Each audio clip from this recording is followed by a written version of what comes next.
All right, everybody. Adam and Mike here. Just the Tips Podcast, episode 81, coming at you simulcast. Yeah, dude. How you doing? I'm good, man. I'm fresh back from 3 days at the Women's State Championship for high school. We just got finished up a minute ago. I'm mentally, emotionally, and financially exhausted. So, yeah. How about you, man? Dude, How you doing? I'm doing good. We just had a really good weekend, which we'll touch base with in a couple episodes. But Episode I'm feeling good, dude. You should be feeling good, man.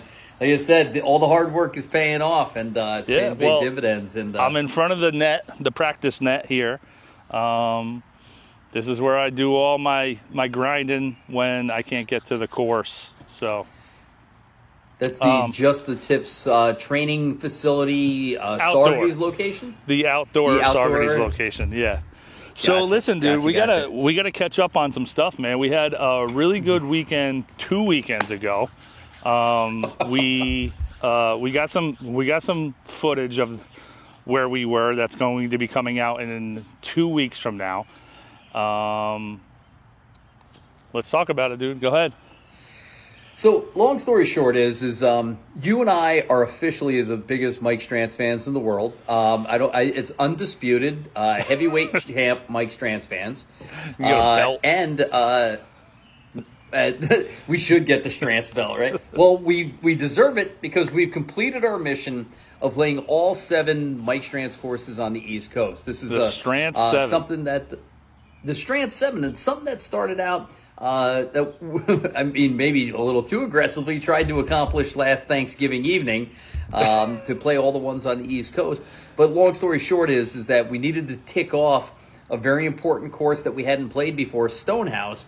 And again, there's I don't want to call it a sister course because they're all part of the Strantz family, but it's the other Virginia Strantz extravaganza, the big boy, the longest one. I think we'd all consider it to be the hardest one, the championship one, which is Royal New Kent. So, what a weekend. So let's recap everything real quick.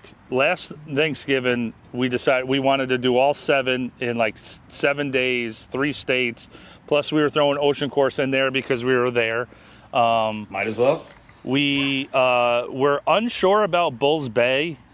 Driving down there, we still didn't know if we could get a tee time. We had everything else set up, but it's I think it was November 29th that we were leaving. Yeah. So, we're talking Virginia is a little, iffy it's on the weather. northernmost southern state, I think, is the best way to put it, right? Virginia's down south, right? The northernmost southern state. Okay. All right. What do you get at Hampton Inn there? Do you get grits? That's how you know if you're down south. If you get grits, if you're getting oatmeal, you know you're in the north. If you get grits, you know you're in the south. And Virginia is a grits adjacent Hampton Inn, yes. Okay. So long story short is they had some weather that we actually were unable to play Stonehouse, which is in Tawana, Virginia. It was the last day of our trip. We were actually going to hit it on the way back up, and they had to put covers on their greens. Because it was the second week of December. And yeah. I think the date was technically like December 6th that we were supposed to be playing it. So it's the day that'll live in infamy. Yeah. That we just didn't cap it off. Plus, it was one we haven't played yet at all. So we had played some of the other ones, like we played Caledonia True Blue.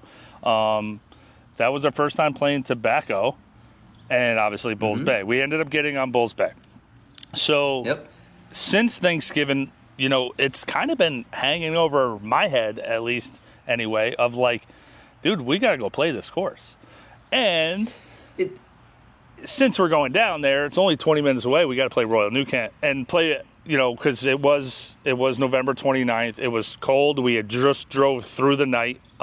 We left at midnight and got there at 6:30 in the morning, hit up a Cracker Barrel, and then played Royal New Kent, which is definitely the toughest Strantz course. In the Strantz catalog. We wanted to get another crack at it with some sleep under our belt. So what was great about this is we reached out to our partners, Tim MacArthur and Willie Downs at Royal New Kent, and our new friends, Adam and Rich from Stonehouse, and again, couldn't be more accommodating. So if you're in the greater Virginia area, or as we've said, or as you're going to see in all the content, 5 short hours from the greater New York metro area, you're playing the northern 2 most Mike Strantz courses, and they don't disappoint. They're much fun. Dude, if you're fans so of Tobacco fun. Road, if you're fans of Tot Hill, True Blue, Caledonia, you're going to love these 2 courses. They're different than the other ones, They totally but they're no less spectacular. They totally are. So let's get into it. So Towana, Virginia, we're looking in the area for a place to stay, and we're Hampton Inn kind of guys, and there really wasn't anything. Hilton Honor Diamond member. It's not a big deal. It's like 17 years now. And there really wasn't anything, and I told you to reach out to Tim because I remember seeing Bob Does Sports was at Royal New Kent, and they were staying in this house that was a Royal New Kent house. So I'm like, ask Tim about that. Now, Tim, great guy. I worked with him at Kiowa. We kind of had a little crossover in our careers. Willie Downs is Adam's new best friend. Love that man. So we Willie. reached out, and they told us about Shamrock Hill. So what they said is they had an Airbnb that was available that nobody was using that weekend. They said, we just kind of got to be in and out of there in a hurry because congratulations to the Downs family. Willie's daughter was getting married the next weekend and they needed the house for guests. But you and I have stayed in Airbnbs before, so it sounded great. And they were very generous, and we truly appreciate Shamrock Hill. So Friday morning, we do leg day. We jump in the car. We scoot down. First stop, Stonehouse, right? Because we hadn't played it before. Yeah. We put about 20 minutes out. There's a little highway. I forget the name of it, but it's like a 70-mile-an-hour road. And you said, you go, hey, you're slowing down the closer we get. And I think I admitted, I go, I'm a little nervous right now. I don't want, and my wife coined the term, I don't want to experience anticipation. I'm so excited to play Stonehouse, to complete the 7 sisters of the Strantz East Coast thing. And I go, but what if it doesn't live up? What if it's not as good? What if it doesn't have like a great drive-in? What if the clubhouse isn't great? What if the first hole isn't spectacular? Right? So I'm starting to get nervous. One of the things that I do, especially when we're going to the scope out some of these courses, is do a little homework. Now, I don't. I do, right? I want to know what we're getting ourselves into. I want to know what my golf game is getting itself into. I want to know what I need to record, So I did a little homework on Stonehouse, and there wasn't a ton of footage out there on the web, or we'll say any most recent stuff. There's a couple out there, but I didn't see a ton of footage of this stuff. So I kind of was a little nervous with you. I was excited but nervous. To the point where you're like, well, hurry up, and I'm like, I don't know, I'm getting dude's nervous. doing 55 and a 70. So we pull up to the place, and the first thing that really impressed me was the grand entrance. I haven't seen a grand entrance like this far north. And what do I mean by a grand entrance? If you're down in Myrtle, if you're down in Orlando, they put at the edge of the property these giant walls. The purpose is it's kind of like a billboard, but it's probably but they're kind of like a retaining wall. Yeah, but almost a gate. Right, It would be like the 2 sides, and then there would be a gate going across. But there's no gate; it's just them 2 brick walls. Yeah, but it's this brick wall, and it's 40 feet long, 10 feet high, and it's got fountains, and it says Stonehouse across it. To me, that means big money, fancy stuff, nice golf course. You get onto the property. Unbelievably manicured as you're going down. Now, they do have a big residential area down there. There's the old part of Stonehouse and the new part of Stonehouse. But as you get down, the one thing that caught me, and we were both kind of peeking and looking, like when you pull up to Caledonia, I mean, you're looking at the trees, you see the course. You're at Tobacco Road. From the time you get off the main road, you see the course. Tot Hill, you see it. You see the course, right? Even True Royal Blue. New Kent. Once you get to True Blue, you see the course. Royal New Kent. Once you get Bulls Bay, you're driving up the thing. You don't see the course. You catch like a little glimpse of like there's something over there. So now I'm even more nervous. And so we pull into the formal parking lot, right? And tall pines, kind of like Tobacco Road or kind of like Royal New Kent. And then you pull up to the Stonehouse. And the Stonehouse is actually the original clubhouse, but it's the bar and the restaurant, and it's gigantic, and it's massive, and it's beautiful. And then they put the clubhouse or the pro shop in with the koi pond and the waterfall. And again, just as nice as it could be. And I was like, all right. I'm like, we're off to a tremendous start. Yeah. So I was pretty excited, seeing the pines coming through. Kind of, I would go as far as say exactly like Tobacco Road. You're kind of coming in like that. There's pines everywhere. You can kind of see through the pines. I think it was probably done a little bit on purpose. But let's just say this: Stonehouse had to be brought back to life. All right. Another Strantz course that the owners ended up going bankrupt and letting it go. It was the same owners that owned Royal New Kent. Another course that had to be brought back to life was Tot Hill Farm. Tot Hill Farm, I believe, is the most recent. But Stonehouse, I think, is...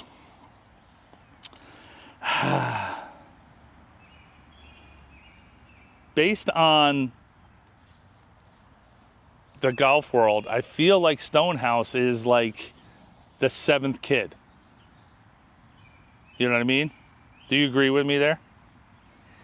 I see. I understand exactly what you're saying because there's two things that separate out Stonehouse from the rest of the collection.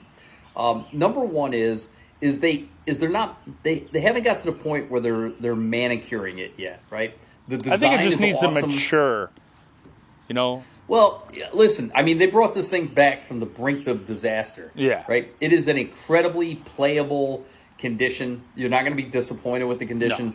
But it's not like ramped up and manicured, but it's also not $250 a round. I think we're saying midweek rounds are $50-$60 and, weekend rounds are $60-$70, something like that. Yeah. So, but the thing is I would say two things about it. One is it's the secret. So not the seventh, like the redheaded stepchild, but the one nobody talks about, and it's the farthest north. And like I said, it's special in its own way, and we'll talk about why it's special. But the other thing is that it's emerging. Like when you were a kid, did you know a band before they were famous? And you're like, dude, I knew that band before they were on MTV. I knew that band. Yeah. We saw them in like a club, in Saugerties, and now they're playing stadiums. Yeah. So I think that could course. be that's Stonehouse. But here's what I'm saying. There's no reason why it should be that. Like it should be on this big stage already. You know what I mean? But I think it's just I think that their marketing is a little different too. When we talked to Adam Rich, the pro and the general manager down there, they're imagine being a member of a Mike Strantz club. Now they're curating a traditional membership like the course that we belong to, right? Where say Tot Hill Farm has 6 members and people are flying in from around the world to play it. Yeah. Where this is a members-driven community golf course that happens to be a Mike Strantz course, as opposed to, hey, listen, we're gonna try and push 250 tee times a day through this place. Right. So it's just a different feel. I really did enjoy, it not being super busy. That was kind of nice. So here was the first thing that tripped me up, right? And like I said, believe me, we're gonna brag this course up. It couldn't be better. But I want to tell you the first thing that also had me like very like a little agita we hit some range balls. They have a very good practice facility there. Can hit drivers on it. Nothing. It's really good. But I go over to the putting green. You're talking to Rich, and I putt. I was talking to and the ball Adam. goes Adam ended up coming over, and then he was like, "Hey, we got to go." He's like, I want to play a couple holes with you guys, but I got a lesson. I was like, "All right, well then we'll go now." I'm like, "How are the greens?" And then he told me, and then I walk up to I'm you, over there and I'm like, "Yo, putting, how are the greens?" I'm like, "What the? They're." I'm like, "Dude, these greens are kind of slow." I'm like, you're used to Tobacco Road or Tot Hill running at 10s. Myrtle Beach always runs their greens at 10s. They're not lightning fast, but they're very consistent, very quick, right? So and I wasn't gonna be able to get over there to putt because I had to just go get you, and we were gonna go to first tee. He goes, "They're slow," but he said it with confidence, and he goes, "We keep them that way." He's like, "They're slow." He was like, "We keep them that way because pace of play would be 6 hours out here, and you guys would be 5, 6, 7 putting greens." And I'm like, "All right, like, I know it's a Mike Strantz course, but like, okay, dude, they're doing you a favor by keeping them slow, and they're not like slow. They're doing you an absolute favor by keeping them that way. And trust me when I say this, they're not like." No, they're not. This isn't golf slow, but they're they're on the slower side. It's the big time courses that we play. We're used to running them 10s, 11s. Yeah. They've been rolled. They've been chopped. They've been 9s. And well, listen, I don't have a stemp meter out there, but they're slower than what I'm used to playing. And usually that's indicative of a course that's like, oh, we don't have the energy or the equipment or the wherewithal or the fertilizer. No. That's not this. They keep them slow to do you a favor to make to sure where that you don't shoot jump off a bridge. Out there, to make sure that you have an enjoyable time. Because I can think of, we played it 2 days, we played 36 holes, and I can think of a dozen times where I got away with one that was a little short, or I got away with one that I powered through the break, or I got away with one that I hit a little bit too far. And if they were running at resort fast, you'd have been off the green and into a bunker. You'd have been off the green and into the pond. Yeah. There's so many times that it is saving you that they're slow. So the impression, like right out the gate is like, all right, a little apprehensive. I can't see the big bold course. I'm not putting on the fast greens. And then you get up to the first tee box and fly the drone. Yeah. So I'm flying the drone, and you're talking because you got to interview them, and you're getting stuff. I'm like, all right, let me fly this drone, and I just zip it out there. Little par 4 dogleg right, nothing crazy, right? Nothing crazy. I'm looking at the screen. I'm like, okay, 350 downhill, 350 par 4 dogleg right. So I fly it back. Boom, you did your interview. I'm like, all right, let's go play. Let's start playing. So, I think Adam hit first, and then you hit. You hit your normal little drive. Left center of the fairway, maybe trickles a little to the left side of the fairway, and he goes. That's not bad. You're just not going to be able to see the green from there. I said. See the green. I'm like, what? Okay. I'm like, I just flew the drone. It's a dog-leg right. I said, what do you mean? He goes, oh, you'll see when you get up there. So I hit my drive. We go over there. I hit my drive to the right, and I'm like, all right, we go over there. Dude, 100-yard drop. It's a canyon. To the green. It was the coolest thing. And I was just mind-blown that I didn't even notice any of that on the camera, on the drone. It was crazy. So your second shot, I had it's a short par 4, and 125 downhill, but it was such a dramatic drop. I go, what are you hitting to a canyon? And it sits down in this bowl. So again, in the pantheon, in the catalog of Mike Strantz courses with unbelievable opening holes, this one's right up there with the best. The only thing is the whole thing from the time you get there until you're hitting your second shot. You're still waiting for Mike Strantz to appear. And then it's like, here I am. Take a look at this. And you're like, finally, there we go. Ready. And it's get ready. Oh, dude, here we go. So first hole, Second hole. You got anything else on the first hole? Because the second hole was so creative. I mean, I'm going to be and putting so footage incredible. up. So The second hole, and we were fortunate to be with Rich and Adam, and they're like, "Hey, we're not going to play this tee box today, but you guys should as you're out here. We're just going to play from the blues." There's 2 alternate tee boxes. One that makes you carry 170 yards of water, but comes in at a tee intersection of the hole. Where we're playing back here straight down, but this other tee box is like an intersection to it. Yeah. But now you got 170 yards to carry, and there's a pro box way back there. yeah, that I don't which want they nothing didn't to do have, they with. didn't have tees on it, but so to draw it up for you guys, hole number 2 from the blues and everything in front of that is just a straight par 4. Now, once up around the green and everything, it gets a little Strantsy, but it's a straight par 4. But this other one is coming in from over here, and you're shooting out of this. You got to carry the water, you got to carry the schmang, and come through this chute and actually make it around the corner. Like I said, I'm like, dude, I almost think you have to draw the ball away from the green to actually have a shot, like a straight shot towards the flag. If you hit the ball 280, 290, you'd hit the 150-yard marker. But the 150-yard marker is really the aiming point for the normal blue tees, right? Yeah. If you're short of that, you're blocked out. If you're right, we were so the second you hit day. 250, 260. So, like you said, you have to draw it away from the hole to get the shot. It's the most genius thing you ever saw because you go, if I cut it, green, and we did, and by dude, the green was technically an island green. Right, it was a big green, but there was a creek going all the way around it. They actually had to build a bridge just to get the carts and the mowers over there. Yeah.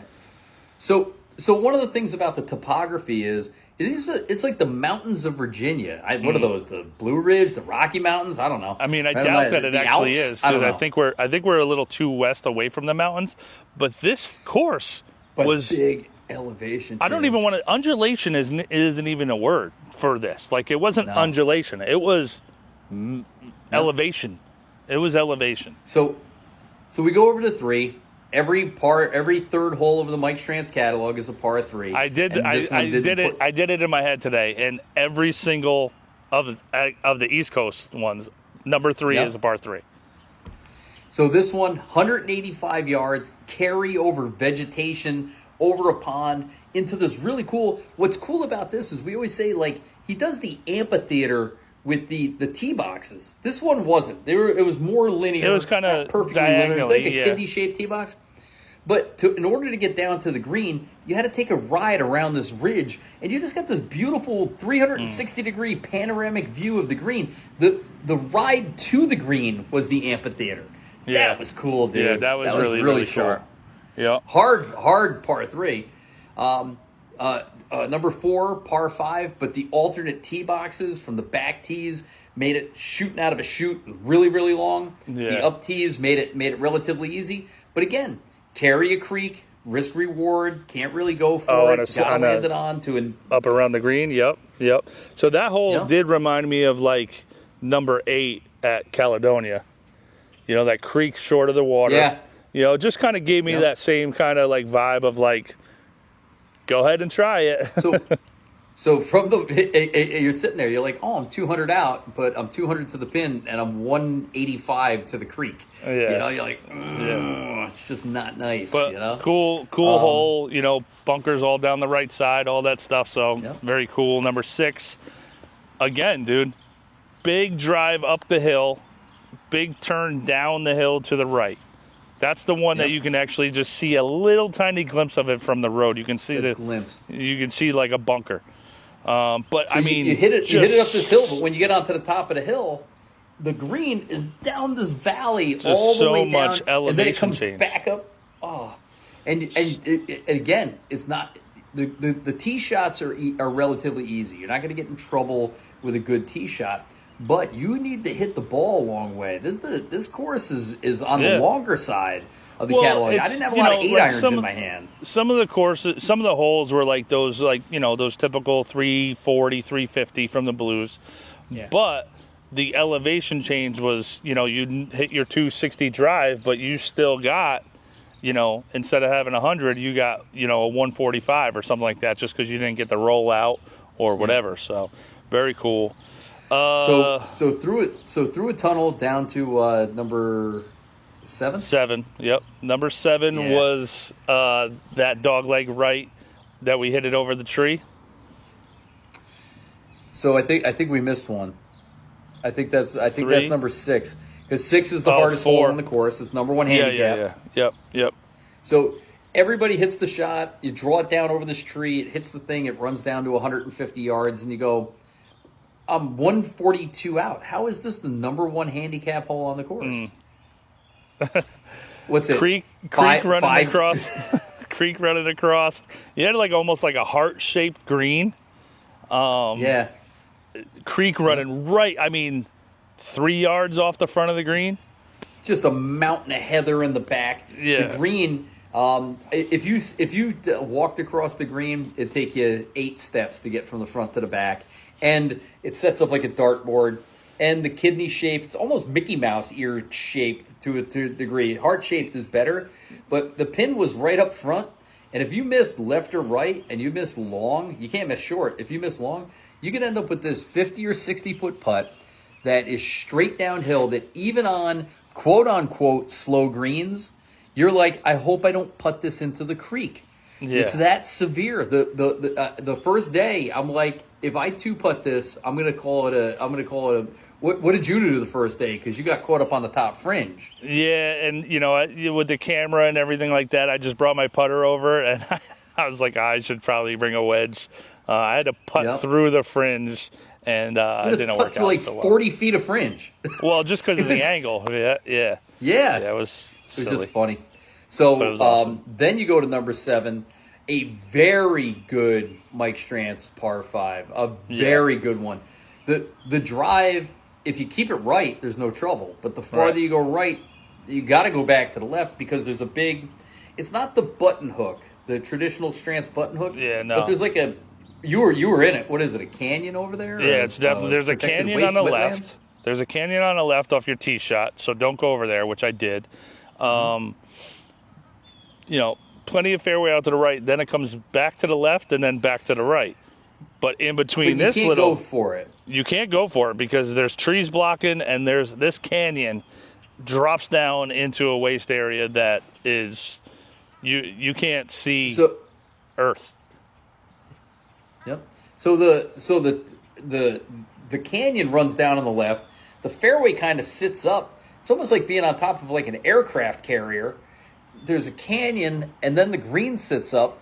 But on 3 sides of the green, it comes down into another canyon. At the bottom, like as a savior, there's a giant, awful sand trap that is like we were both in it, and we both somehow miraculously got out of the thing.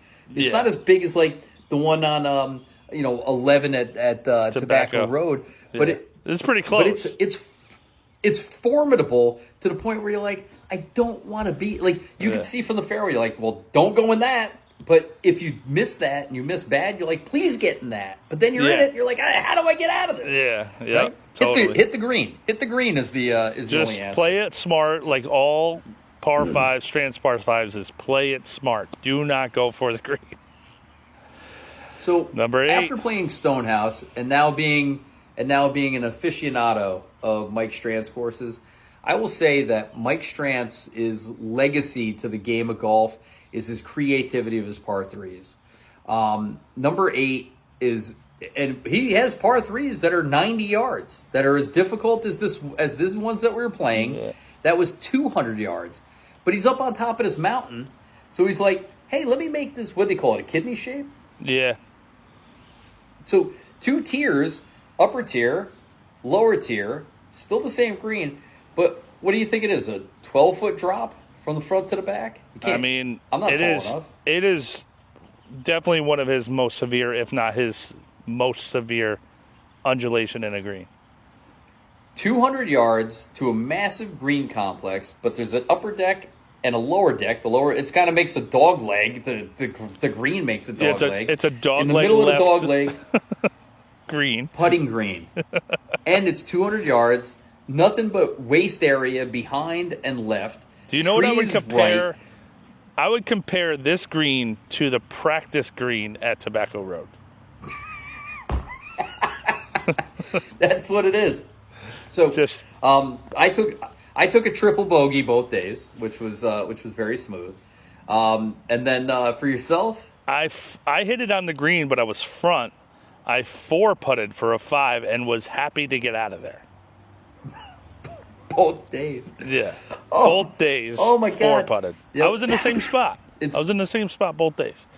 I would actually. Yeah, so was I. In the I would woods. actually hit it short of the. If you're not going to get on that back tier, you might as well just hit like a 6-iron. Be short and chip it.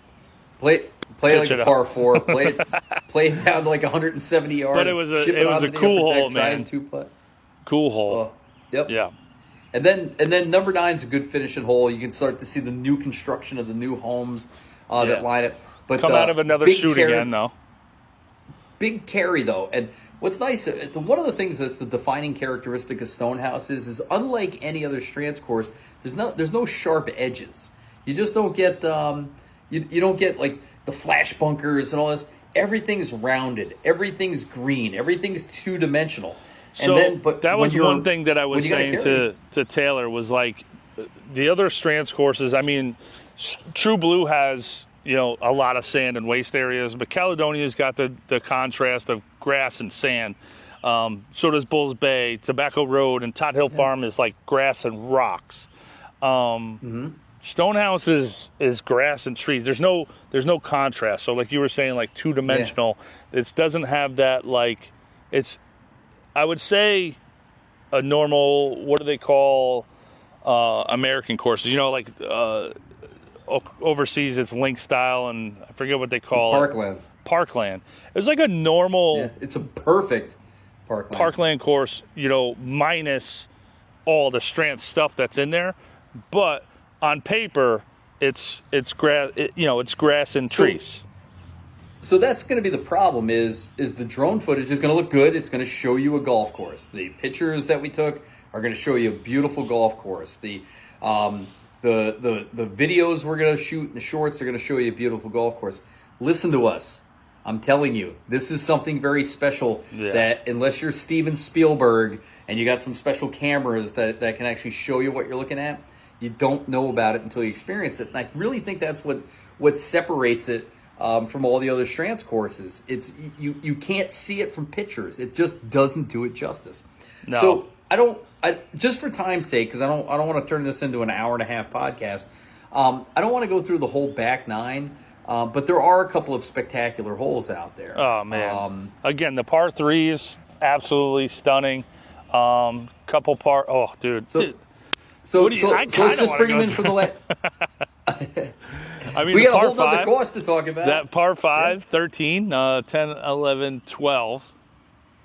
Right? Well, hang on. 10, 11. Yeah, 12 is the par 5, right? Yep. Yeah.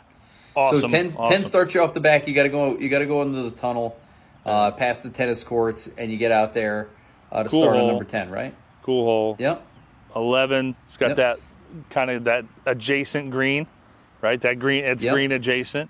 And then 12 was that par 5. I love that. I love that hole. That tee shot is absolutely amazing. Thin, but it's all funneled down into the middle. So you're like, as long as I keep it in the universe, right? I should trickle down into what's a very thin fairway, but then it's all islands and bunkers and stuff up. Once you get up on the green, and then you do what was 13? You got to cross the street, and that's the one that we interviewed Adam, and he'll go over that hole with you guys. It's such a cool hole, such a cool hole. So don't say it. We'll just watch the interview. Just watch it. So then we go to 14, and 14 you got to drive down around the back. Is that the big part? Actually, hang on. I missed one. So 10 is the one down the hill. 11 was the one I birdied the first day. 12 is the one with green adjacent. The second. Yep. 12 is green adjacent. 13 is the par 5. 14 is over the street. 14 is across the street. 15 is a par 3. is one of the devious par threes. So cool. Such a cool par 3. Downhill, awesome. So you know what? I just thought all the par threes are downhill. And they're all really long, right? Yeah. That's the one that's probably got the least amount of elevation change to it. But you still have to carry a canyon. Yeah. You know? Yeah. And it's a Big giant green. I mean, Big green. I mean, Yeah. you could build a Walmart on it, on that green, you know? Tuesday tip about how to get your 9-iron up on there? 16 was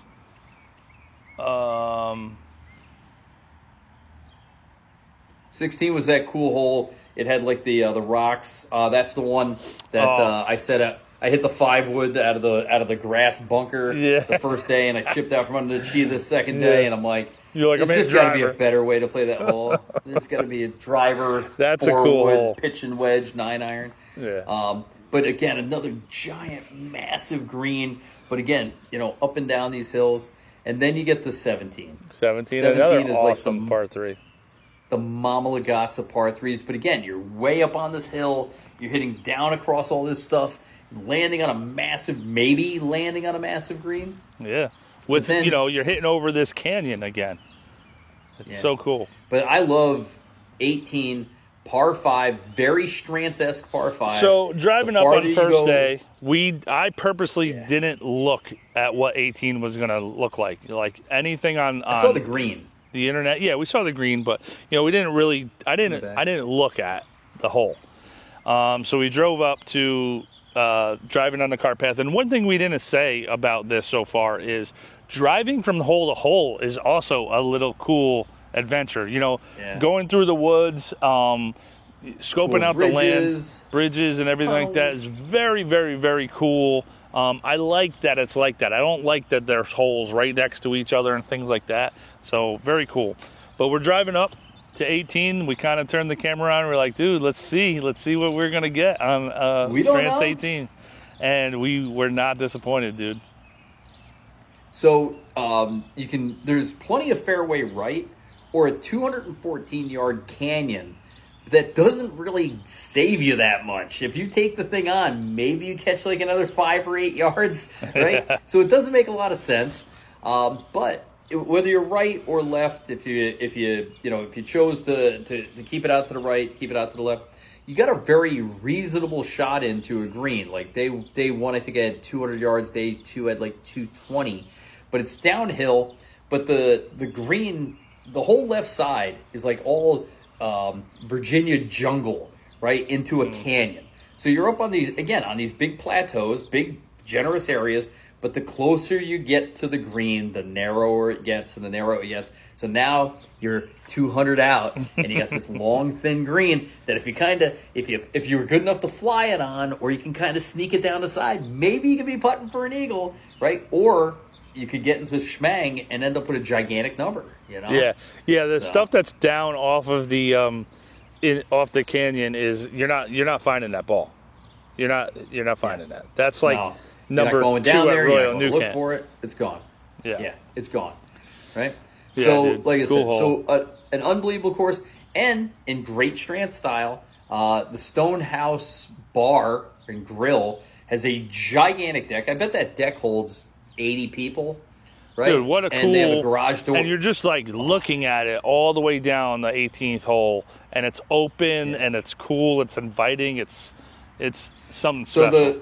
So it looks like the clubhouse at True Blue when you're coming at it, except it's not just the clubhouse.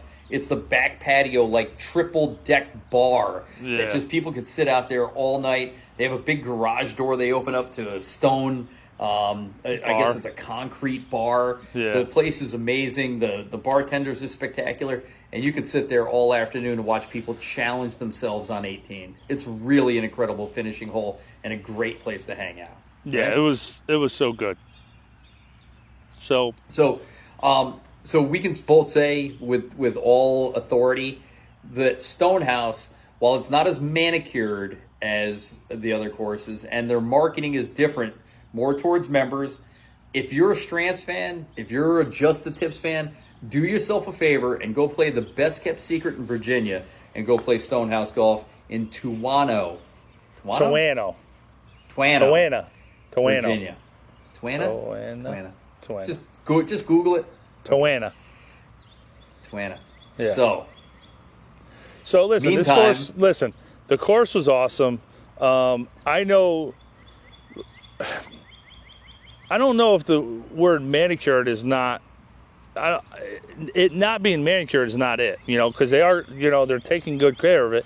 It just needs a little bit more maturity, I think that, I mean, this place was grown up. Like the greens were, nobody was mowing these greens and everything like that. They said there was 3 feet of grass in the fairways. Okay, Yeah. To get that from where it was to where it is now, again, you can play an emerging course. One of the things that we get a lot on TikTok is when we post about our other affiliate partners, whether it's Tobacco or Todd Hill. Everybody says I'd love to play there, but not everybody is a $250 a round golfer, right? Yeah. Not everybody can jump on a plane and scoot out, but this place extraordinarily and here's accessible, the deal. and you get all the Mike Strantz feeling. Exactly, dude. Like Tobacco Road gets all this notoriety, right? Todd Hill Farm is starting to get it. Caledonia gets it. True Blue gets it. All these courses, they market it that way, or you have social media influencers doing it. Mm-hmm. Stonehouse is the Strantz. You're getting the Strantz at Stonehouse. You're just not paying the Tobacco Road price. You know what I mean? Like you're getting the Strantz there, and you will see it once you get there. You're gonna be like, dude, like this is awesome, and I can't believe I paid $80 for this. Whatever it is. Yeah, whatever it is. It like I said, it's a blast. Go now because it's gonna go up. It's gonna go up. Yeah. So you and I were having conversations with some folks at the bar the one night, and we said the same thing. They go, "Hey, we're thinking about selling our house," and I'm like, "You might want to wait like 1 year." Yeah. Because I know what happened at Tobacco Road when we played it the first year, and it was fine. It was perfect. It was beautiful as far as condition went. Todd Hill Farm. I'm sorry. Yeah. Todd Hill Farm. Like it was great, and but then like it got discovered. Right, and then the next thing you know, they're the top, number 48 best course in America. Next thing you know, it's really hard to get on. Next thing, the Bryant brothers are playing out there, and these guys. So Strantz he's like Nikola Tesla. He's just making this incredible cultural comeback because it's so cool and it's so worth it. But the one that doesn't get the notoriety, the one that's not all ramped up yet, the one that doesn't have a travel company also attached to it is Stonehouse. And like I said, if I'm telling you, go out there, talk to Adam, talk to Rich, get yourself on there, one afternoon, enjoy the Stranzness of it. And like I said, man, I'll be back there as soon as I can. It's going to be real hard to drive through Virginia to Myrtle Beach without stopping in the play. Exactly. Absolutely. So while you and I are out there enjoying the Stranzness of Stonehouse, we brought down 2 special guests with us on our road trip. Yeah, dude. I brought my daughter, my oldest daughter, and So you brought Taylor, and I brought Mrs. Paddock. Yeah. So and the reason is normally you and I we hit the bunk beds at the Hampton Inn, but we had this Airbnb that we knew had enough bedrooms for everybody. And we said, hey, you guys can come on down. Do you want to play golf? Do you want to do this? And they said, no, we just want to relax. We want to see. It's near Williamsburg, Virginia, and we'll get our nails done. We want to go to a thrift store. We said, great, no problem. Plus, after margaritas, we'll have a designated driver or two. But you said, hey, text the girls, see how they're doing over at the house. Because they just dropped us off at the course. We couldn't wait to get there, right? So I text Mrs. Paddock, and I said, hey, how's the house, right? And I heard the words Airbnb from Mike. And my wife, who, let's just say she's particular about her travel accommodations. Not that she, can't or won't, do it on a budget or, if you're only staying overnight at one place. But she likes the finer things at life. And she said, I think I found my dream house. She goes, this place is unbelievable. And I go, okay. And coming from her, I go, okay, now I'm really interested. And again, I didn't do any research on it, right? I didn't see the good guy, or who was it? Bob Does Sports, right? Yep. So they come pick us up. The Mexican restaurant, which was spectacular, was 2 minutes away from the Shamrock Hill, the Hooley House. Yeah. And when we pulled up to that thing, what was your first impression? It was 4 times bigger than I expected. And Yeah. it was just that kind of old, like Southern colonial look to it. I was like, dude, this looks pretty good. This looks. I didn't know what to expect, but it definitely. Me neither. And it was. It was definitely after dark. exceeded my expectations of whatever it was. Yes, it was after dark, but it definitely exceeded any of my expectations. And I'm like, wait a second. I'm like, how big is this place? Like, I couldn't get the full feel of it.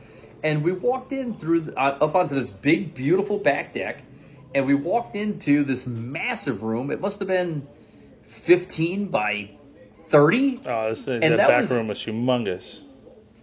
It was just a game room. There was a top-of-the-line billiard table, like unbelievable top-of-the-line, a poker table, TVs, fireplace. Yeah.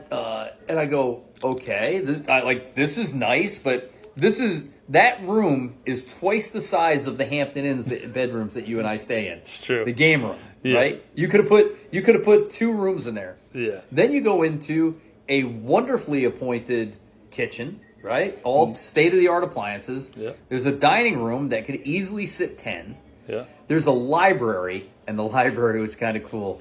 I mean, old oak shelves with awesome books, mostly golf books. The big overstuffed brown leather chairs. It's dark wood paneling, and I'm like, okay. And now we've been in 1, 2, 3, 4 rooms, and none of them are a bedroom yet. Dude, there's a grand entranceway. Grand entranceway that leads you right up to the stairs upstairs, or you can go left into what I would consider the fancy living room. I would say it's a solarium. That's not one of the rooms on it.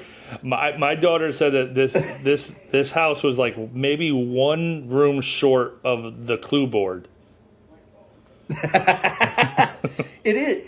I'll give you that. This was a front room or a sitting area, and it was really beautiful. It was a fireplace, a couple of chairs, and a place to do a puzzle. Yeah. That led into a master wing. I'll call it the southern wing of the house. Yeah. With a king size bed, a pull out couch, and a full size bathroom. Right. And then upstairs, so like I said, rooms upstairs, they're massive. Those rooms upstairs, there was 3 of them, and humongous. Each one was humongous. Each had their own bathroom, and 2 of the rooms, one of I stayed in, had this like extra like hidden secret room off of it. It's like a bonus room, right? Yeah, and like the one that I was in, it had like a rowing machine in it, and then the other one, nobody stayed in that room. That had like a putting green in it. So I mean, the place is immense. It's immaculate. It's appointed within an inch of its life, and it's even like a little and fancy. It's all updated. Yeah, it's all updated. But like even the paper towels had like a bow around them. You know, like dude, I'm like, that's kind of fancy. I mean, that tickles you a little bit. But here's the thing. Is you could rent out this house, Airbnb, anytime it's available, and you and your foursome could come down there and have the most palatial space you ever had. You could do your foursome. Dude, you can get 8 people in there. Well, I was going to say, you could do easily get 8 people. You could do foursomes with spouses. No problem. Right? Foursome plus definitely. N plus 1. So there's 8. You could do an eightsome. I dare say you could probably squeeze 12 people in there. I think you could put 3 foursomes in that house, not be on top of each other or make it weird or anything like that. Because of the fold-out couches, the other rooms and things. I know of talking with Tim MacArthur, the general manager. They want to get like Murphy beds that flip out of the walls and make it so if all you wanted was for like you and your foursome or your foursomes plus 1. Perfect. But if you wanted to stuff that thing full of, 16 golf dudes, they're gonna let you do it too. You know? You ever see those videos? So here's the cool thing. Oh, go ahead. Dude, we're not even done with it yet. We're not No. done with the house yet. No. So outside they have this awesome back deck to hang out on. Yeah. And then there's a pool, in-ground pool, saltwater pool. And then there's the Hooley House, which is a tiny home. Calling it a shed would be like offensive, and it wasn't a garage. It's a tiny home on property that has a kitchen, a bathroom, a full bath, might I add, and a simulator inside. Simulator with the simulator has the putting green on the deck. It's got the big screen TVs. You'd be happy just to spend time in the Hooley House. You could say I'll stay there for the weekend and be perfectly content. Yeah, dude. If I was one of the 12, in the 12-some, I would sleep out. I would pick that room. Yeah. I'm sleeping on the couch. I'm hanging out here in the Hooley House, dude. You should have your own private house. Top of the line simulator. Has a Unicore simulator. Mm-hmm. You got the whole setup of sound and that, and you can watch movies out there. It's got a couch, everybody to chill and sit on. It's got a kitchen. It's got a full bath, legit, and it has GS Pro. So actually, me and Taylor, while you were sleeping, me and Taylor played Georgia Country Club, which is Augusta, and I did have a birdie. Oh, very nice. Put it on the tracker, dude. So speaking of, dude, I'm catching you, bro. All right, I'm catching. All right, I had 2 on Saturday. Exceeded your expectations? By 100-fold, dude. I mean, this place was blew me top notch. Just so cool, so cool. Yeah. I mean, unfortunately, we only spent 2 nights there, and we were playing golf every single day. That we didn't really get to enjoy. Do you know what Hooley means? No, I don't. Party. Really? It's the party house. Yeah, which is Irish for party. And so here's we the thing: didn't get the party Saturday night, I didn't want to go out for Mexican food. I said many times, I just want to go back to the house. I just want to have a nice glass of water and enjoy the amenities of the house. That is not how any of that conversation went. Well, what happens on Saturday when you birdie or when you eagle 18 at Stonehouse in front of a crowd of people? When you go driver 3-wood to 15 feet and then you drain the putt for your first eagle, you may have an adult beverage or 9. And follow it up with high alcohol content. And follow it up with a margarita the size of a 50-gallon fish tank. And I did tell him it was your birthday. Somebody might have mentioned it was my birthday, with which it wasn't, but I found myself I saw the pictures of me wearing a sombrero. I don't really remember that. And drinking bottom shelf tequila. Long story short is while you and Taylor and Miss Paddock enjoyed the amenities, I found the bed to be extraordinarily comfortable, but was extremely disappointed that I missed out. And all I kept saying was, we need more time. We need more time. The amenities were great. The amenities were amazing, and we're going to come out with some content of just the Shamrock Hill House and Hooley House. We'll be coming out with that content as well. So here's the thing, and this is what blew me away, though, dude.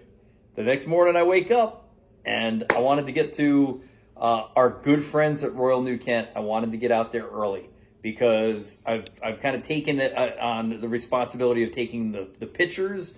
You're always on the drone. You always get the DJI. But I said, I've embraced this still photography for us. And I wanted to, I don't know, I think I'm Ansel Adams or something. I want the morning light while I'm out there. But the Hooley House and the Shamrock Hill, it's across the street. It's within, for me, it was within walking distance of Royal New Kent. It's across the street from the entranceway. It's right there. Oh yeah, that's one thing that we left out. That it's right there. It's right there. It's not like I got to be honest. We were looking at Airbnbs, and some of them were 5 minutes away, which is fine. Some were 10 minutes away, is fine. Didn't really seem to be a hotel that was like 5 minutes away. So we were looking at Airbnbs. Yeah. This is right across the street. It's the closest thing you could possibly stay in to Royal New Kent. Gulf Ireland in Virginia. Yeah. So definitely got to check that out when you guys are headed down there. Is go stay at the Shamrock Hill. So we get to play Royal New Kent on Sunday morning, and it is a perfect Virginia morning. The mist is burning off the lake overlooked between 10 and 18. The sun is coming up through the tall pines and the Virginia morning. The birds are chirping. The little rabbits are playing in the heather as you and I tackle the hardest course in the Strantz catalog. Yeah. Yeah. It was awesome. It was so cool. And Dude. So we got there. So you got there before me. I woke up and Miss Paddock was like, yeah, he's over there already. He did a walk of shame over to the course. I said, all right, good. I'm like, all right, good. He should. And then, so I got over there, met you at the clubhouse. I mean, I love the way that clubhouse is situated. Kind of, obviously same kind of feel as Bulls Bay, that clubhouse just being focal point of the entire golf course. And then we went out and did our thing, man. We went out and so just real quick though, a couple of updates since the last time, because we were down there in November, and guys, the place was full. It was a full tee sheet on a chilly late November morning. We get down there on a beautiful, picturesque Virginia late May morning, and it was awesome. So the pro shop got a couple of new things in there that I definitely want to mention.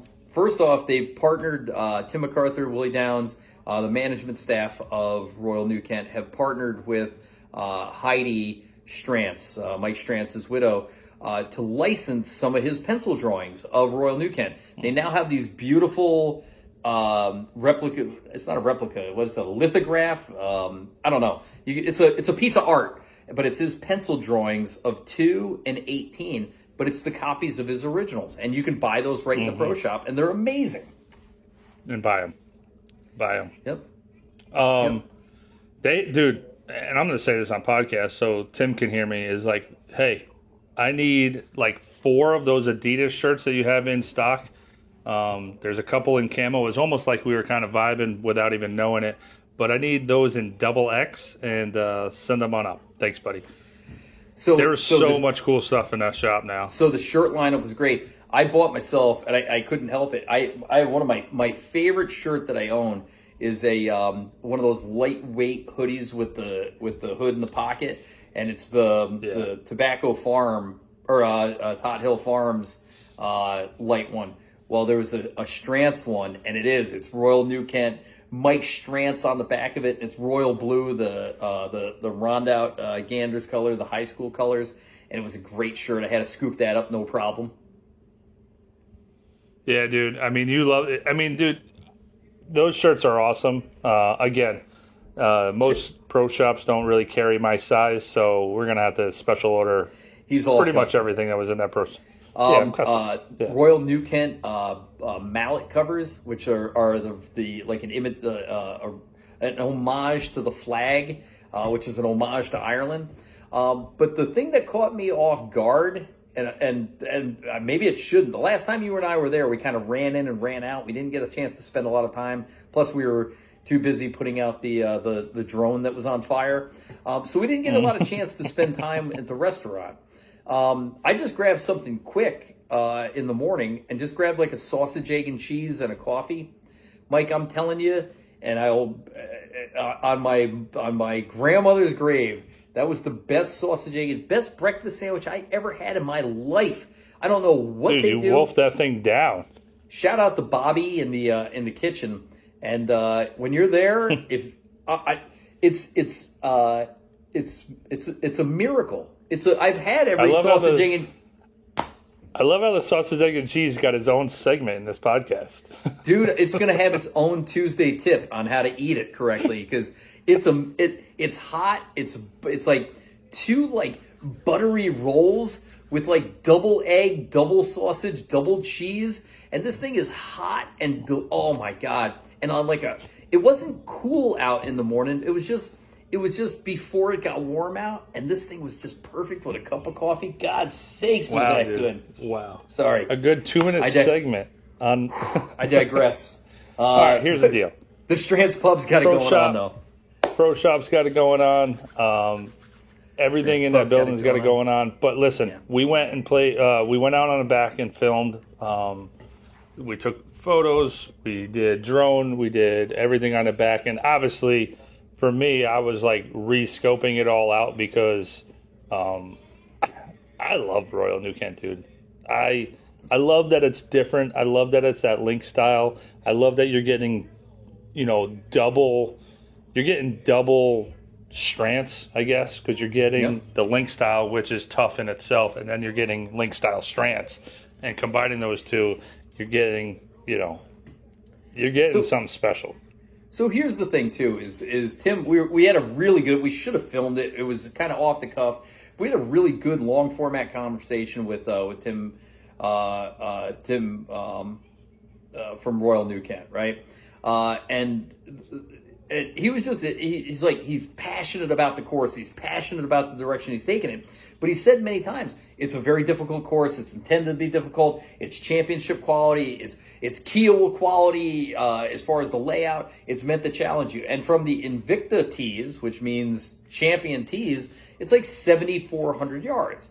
So you and I went down last time and we played like one up from the Invicta, which is like 7,000 yards, and we played it on no sleep. And we played it at the the last day of November, on like a 37-degree day, and we got our butts kicked. And we're like, that's fine. Yeah. But Tim's like, it's a hard course, it's a hard course. So you and I decided to make the tactical decision to move up one set of tees to what, 60? So we played the blacks. It was what, 6,500, 67? No, I think it was 68. I could double check. So somewhere between 65 and 68, but right regular blue tees. And we said, we're both playing very good. And outside of Bulls Bay, which who knows if I'll ever get a chance to play it again, it's that private. But every other course, including Stonehouse, I've shot in the 80s, and I said, or in the 70s. And all I said was, I just want to play well today, right? 67.33 was the black tees. Yeah. And golds were 72. There's 71.59. And Invicta are 74.40. So I beat you on Friday. You played really, really good at Stonehouse on Saturday. As a matter of fact, at one point you had back-to-back birdies to start the round. You were 200 three on the front nine.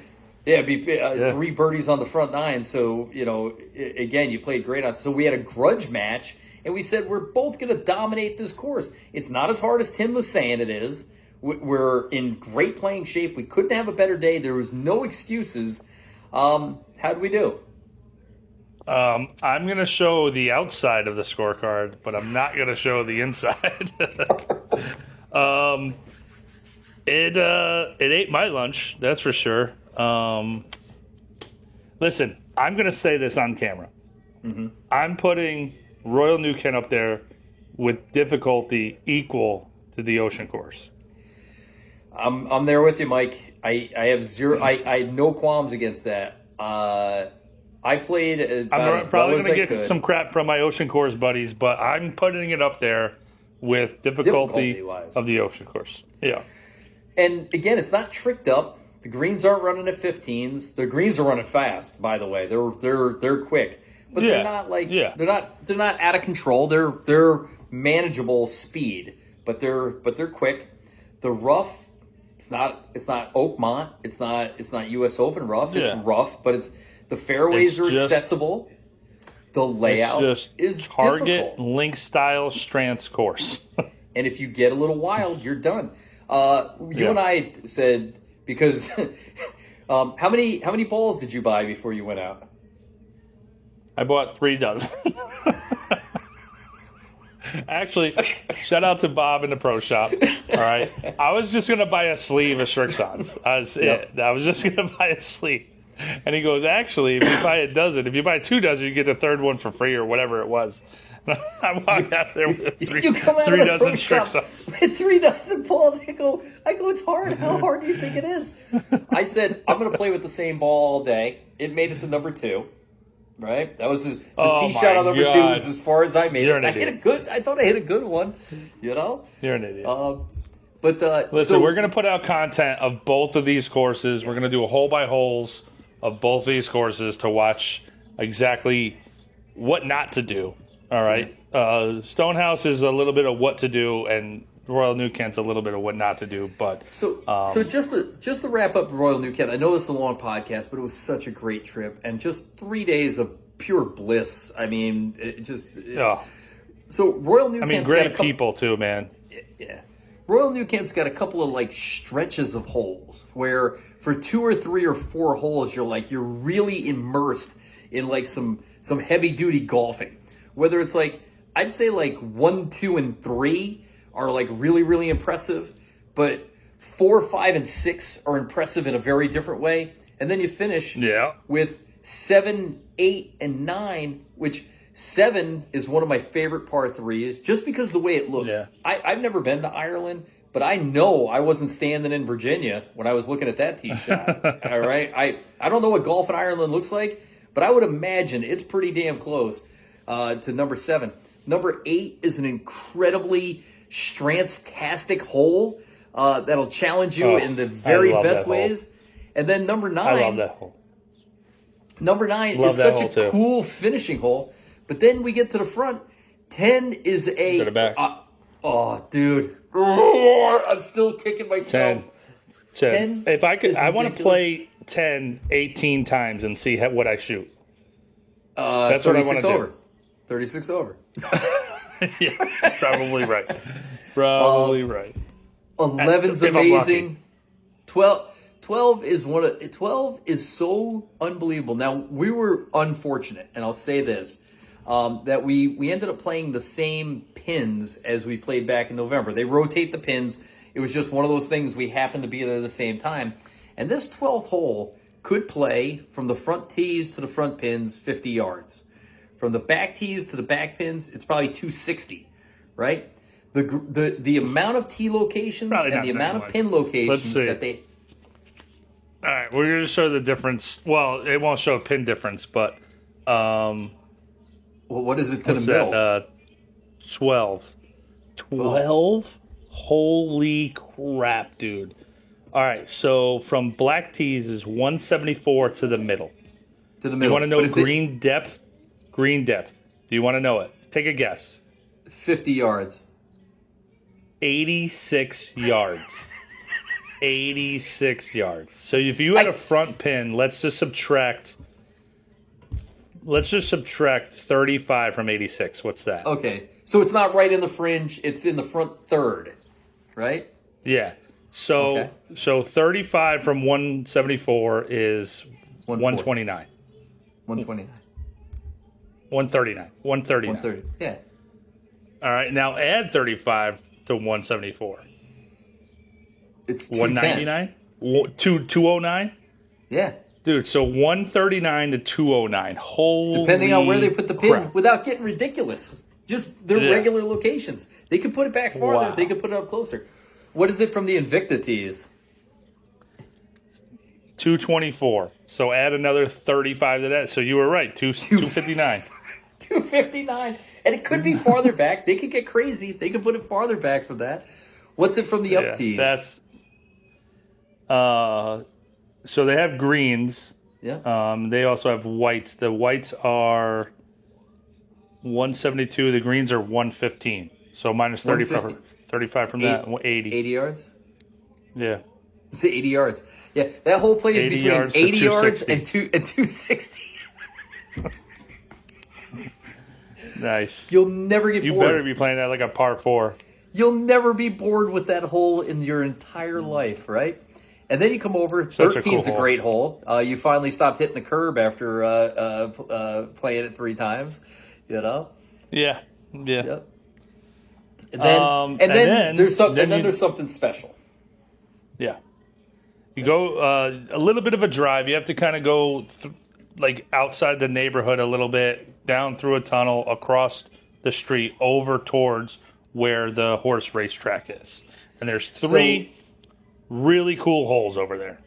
So Colonial Downs, one of the most famous race courses in America, is right behind the 14th Green, 15th Tee complex, and they run horse races there basically most of the year.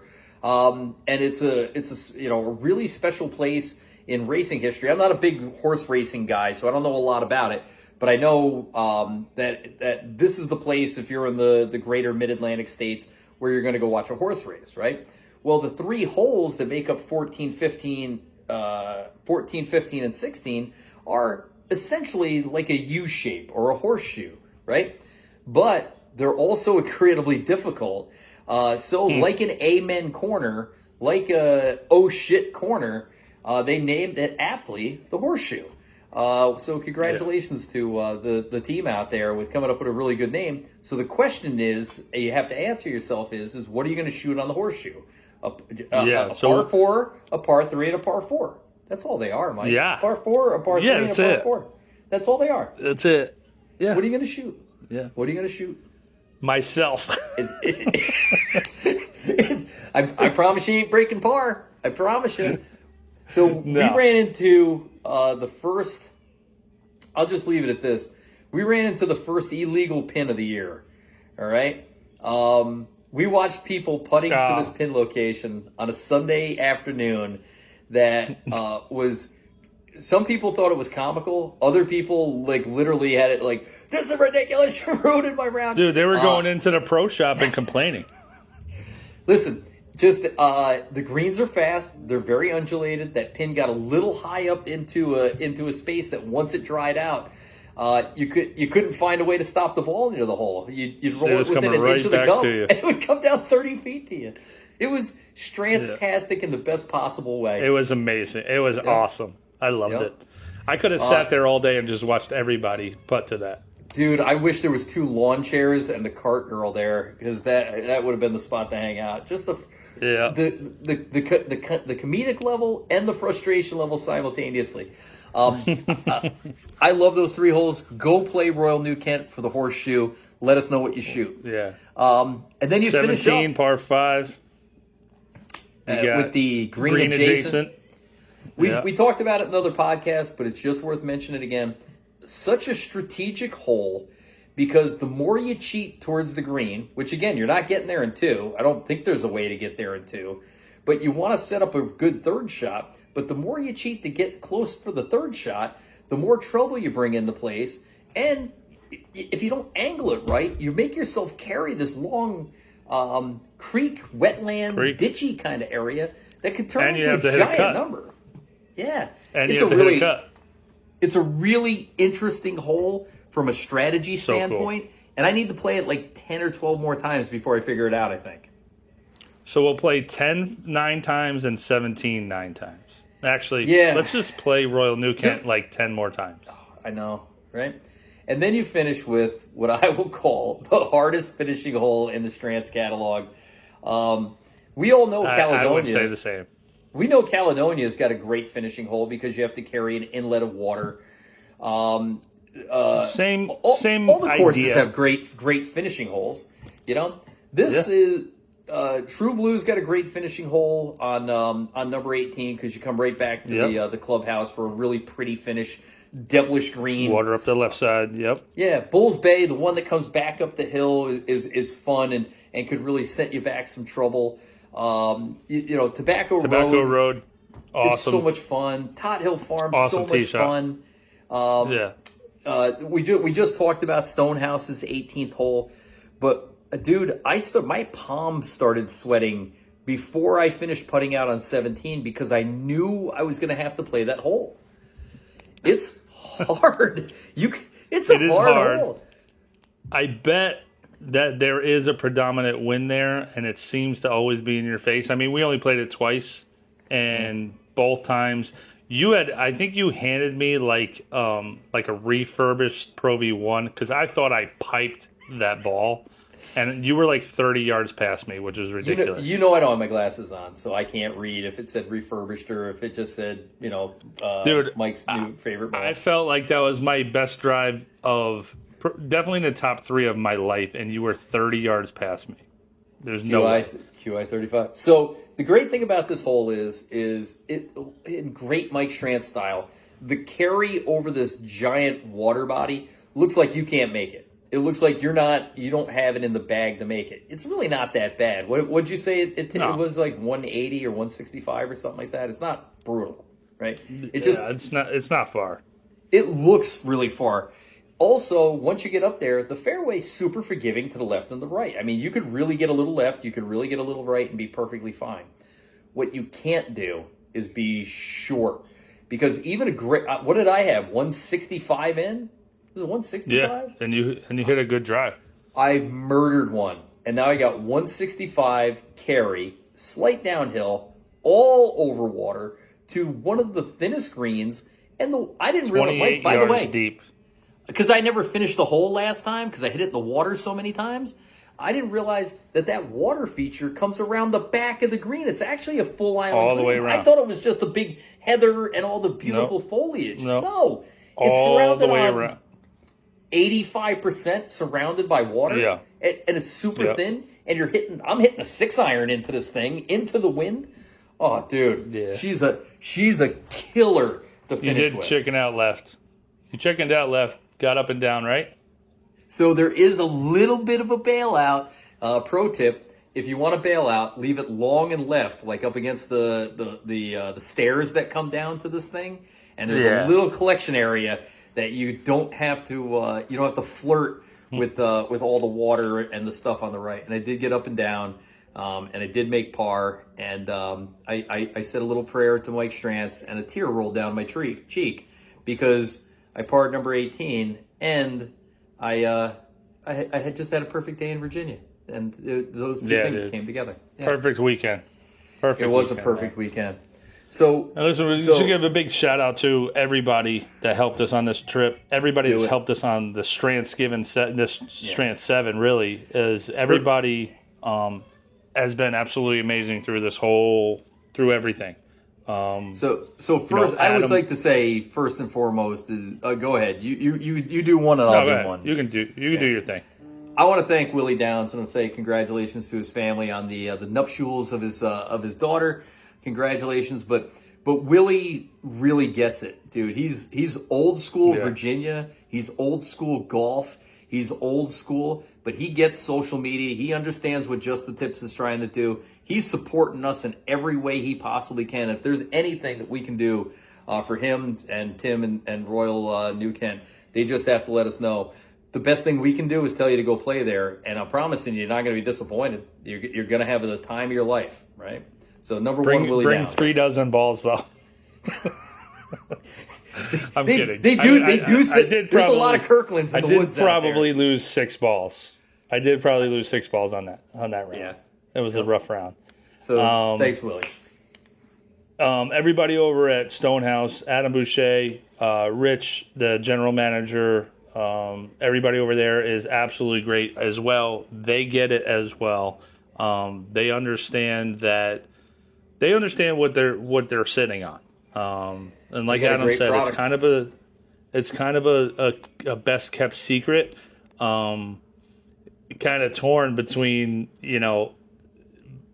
putting the word out there or kind of keeping it to ourselves, because that course is something special, man. I really loved that course. And like we said, it could use a little bit of maturing, but I actually felt like everything was great. Like I love plush fairways like that where you can take a good divot. Greens were rolling. Greens were rolling. Like you said, he keeps them slow on purpose. He's doing you a favor. So when you go there, understand that those greens are slow for your benefit. Yeah, and I think I want to make it short about that, because honestly, I don't want people walking off of there and not understanding like why they're like that. So what's funny is you and I listened to our Mike Jones interview on the way. Nice thing about a 5-6 hour ride on the way home is we can revisit some of our old material. And we have this great Mike Jones video, and Mike Jones said Because we were asking, like, you guys built this thing, and then these poor green superintendents have to try and maintain this thing, right? And he did say, he goes, dude, like that one hole, number 8 at Stonehouse, like, seriously, I bet Mike Strantz wasn't thinking about the mower. He like, the guy needs to wear a seatbelt while he's going up and down that thing on the mower. But Mike Jones did say, he goes, back in the old days when we built these things, he goes, they just weren't ramping greens up like that. Like, greens weren't meant to run at 10s. That wasn't a thing. Yeah. You know, traditionally. So I think that you're playing those greens in a traditional way that Mike Strantz would have, we built the course for and certainly would have approved of, you know? Yeah. So, but Adam and Rich, you guys were the GOAT. And by the way, Adam's a player, dude. Go get your. He gives a ton of lessons down there. Next time you're in Virginia in that neck of the woods, go down and see Adam. Get him over on the range and get him to show you how he hits that sling and draw into these par threes and gets it to stop. If he can teach you that, the most nonchalant pars I've ever seen. Like nonchalant pars. Like, I'll just sling this up here and just tap it in. He brings Stonehouse to its knees. So Adam, nice job. Yep. Shamrock Hill, Hooley House. Check that out, guys. It's really something cool there. Yeah. We need to get back there, for real. So do yourself a favor. I would say this. You know, Mike, what that place is perfect for is the guys and girls weekend. If you're 4 guys that golf and you got 4 ladies that don't come on the guys trip, you know, because they don't want to play golf and they don't want to be stuck at the course all day, bring them down there. Our girls, your daughter, my wife, spent the entire weekend in thrift shops and antique stores and villages, and Williamsburg, Virginia's right there. I mean, this is the great couples getaway where and again, if your families don't work like this and you got 3 girls that play and 1 guy and the guys want to go out and go to brewery tour or ghost tours, I get it. But you could go with 4 people that go play golf and 4 people, the spouses, the significant others, that go do other stuff, and everybody will be tickled to death. You could rent that house. I asked my daughter too. I was like, were you?